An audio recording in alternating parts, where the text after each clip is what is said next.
অনেক বন্ধুদের রিকোয়েস্টে আজ নিয়ে এসেছি রসুনের আচারের রেসিপি। আমি যখনই কোনো স্টাফড পরোটা বানিয়েছি তার সঙ্গে দেখেছেন আপনারা যে আমি রসুনের আচারটা সার্ভ করেছি। তো আজ এই রেসিপিটাই আপনাদের সঙ্গে শেয়ার করব। যেকোনো রুটি পরোটা বা ভাত দিয়ে খেতেও এটা দুর্দান্ত লাগে। তো সবার প্রথমে কড়াইতে দিয়ে দিচ্ছি পর্যাপ্ত পরিমাণে সর্ষের তেল। তেলটা হালকা গরম করে নিতে হবে আমাদের। মানে একদম ধোঁয়া ওঠা গরম নয়।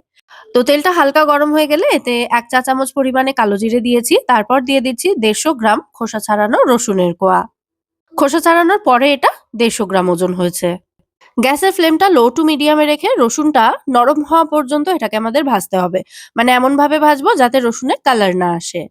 তো রসুনটা ভাজা হতে একটু সময় লাগবে। ততক্ষণে আচারের একটা মসলা আমি তৈরি করব। তার জন্য নিয়েছি ১ টেবিল চামচ পরিমাণে গোটা মৌরি, ১/২ টেবিল চামচ মেথি, ১ টেবিল চামচ জোয়ান, ১ টেবিল চামচ কালো সরষে এবং ১ টেবিল চামচ পরিমাণে নিয়েছি সাদা সরষে বা হলুদ সরষে। মসলাগুলো কিন্তু আমাদের ড্রাই রোস্ট করতে হবে না, জাস্ট ভালো করে গরম করতে হবে। ১ থেকে ১.৫ মিনিট সময় নিয়ে মসলাগুলোকে হালকা একটু গরম করে নেব, যাতে মসলাটা গুঁড়ো করতে সুবিধা হয়। দেখুন আমি হাত দিয়ে ধরতে পারছি এতটাই গরম হয়েছে এটা। তো এই অবস্থায় মসলাটা নামিয়ে আধ ভাঙা করতে হবে। আর এদিকে এই ৩-৪ মিনিটে রসুনটাও কিন্তু অনেকটা নরম হয়ে গেছে। তো এবার আমি এর মধ্যে দিয়ে দিচ্ছি ৫০ গ্রাম সরু করে কেটে নেওয়া আদা।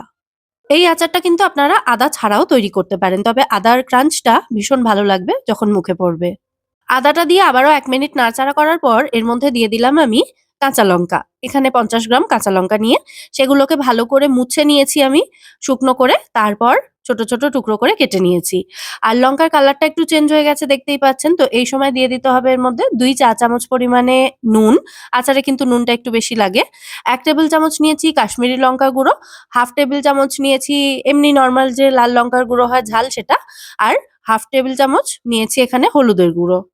আদা, রসুন, কাঁচা লঙ্কা ৩ টেই কিন্তু আমি একদম শুকনো করে মুছে এখানে ব্যবহার করেছি। এক ফোঁটাও যেন জল না থাকে এটা খেয়াল রাখতে হবে। তো হলুদের কাঁচা গন্ধটা চলে যাওয়া পর্যন্ত এটা একটু নাড়াচাড়া করে গ্যাসের ফ্লেমটা অফ করে দিয়ে এর মধ্যে আমি দিয়েছি ১/২ চা চামচ পরিমাণে হিং। আর যে আচারের মসলাটা তৈরি করে রেখেছিলাম সেটা পুরোটাই দিয়েছি এখানে। মসলাটা আমি মিক্সিতেই আধ ভাঙা করে নিয়েছি। এবার এটাকে পুরোপুরি ঠান্ডা হতে দিতে হবে। এই আচারে তেলটা একটু বেশি ব্যবহার করবেন। মানে সমস্ত উপকরণ তেলে ডুবে থাকবে সেরকম পরিমাণে তেল নেবেন। তাহলে আচারটা ফ্রিজের বাইরে রাখলেও ১ বছর পর্যন্ত ভালো থাকবে। তো আচারটা সম্পূর্ণ ঠান্ডা হয়ে গেলে এবার আমি এর মধ্যে দিয়ে দিচ্ছি ৩ টেবিল চামচ পরিমাণে চিলি ভিনিগার। আপনারা নরমাল ভিনিগারও এখানে ব্যবহার করতে পারেন। ভিনিগারটা আচারে টক ভাব এড করবে আর তার সাথে আচারের লংজিভিটিও বাড়াবে। মানে ভিনিগার দেওয়া হলে আচারটা কিন্তু অনেকদিন ভালো থাকবে। তো ভিনিগারটা দিয়ে আবারও আমি সমস্ত উপকরণ ভালো করে নাড়াচাড়া করে মিশিয়ে নিয়েছি। আমাদের আচার কিন্তু এখানে এক্কেবারে রেডি সার্ভ করার জন্য। এই আচারটা বানানোর পর ইনস্ট্যান্ট খাওয়া যায়। তবে আমি বলব ২-১ টা দিন আচারটা পারলে একটু রোদে দেবেন। তাতে কিন্তু আচারে এই যে সমস্ত উপকরণ দেওয়া হয়েছে এগুলো খুব ভালোভাবে মজবে। আর একে অপরের মধ্যে সমস্ত কিছু টেস্ট অ্যাবসর্ব হবে, তাতে এর টেস্ট আরো বাড়বে।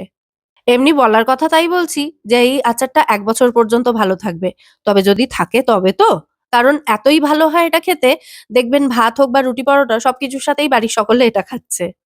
এই আচার তো আমার বাড়িতে ২ মাসও যায় না। ৩ জনের ফ্যামিলি তা সত্ত্বেও। আর এত ভালো একটা গন্ধ আসে আচারটা থেকে যে খাওয়ার মজা ডাবল হয়ে যাবে। রসুনের নিজস্ব একটা হালকা মিষ্টত্ব আছে। তার সাথে ভিনিগারের টক ভাব, লঙ্কা এবং আদার একটা আলাদা ঝাঁঝ থাকে। সবকিছু মিলিয়েই এক্কেবারে দুর্দান্ত স্বাদের হয়।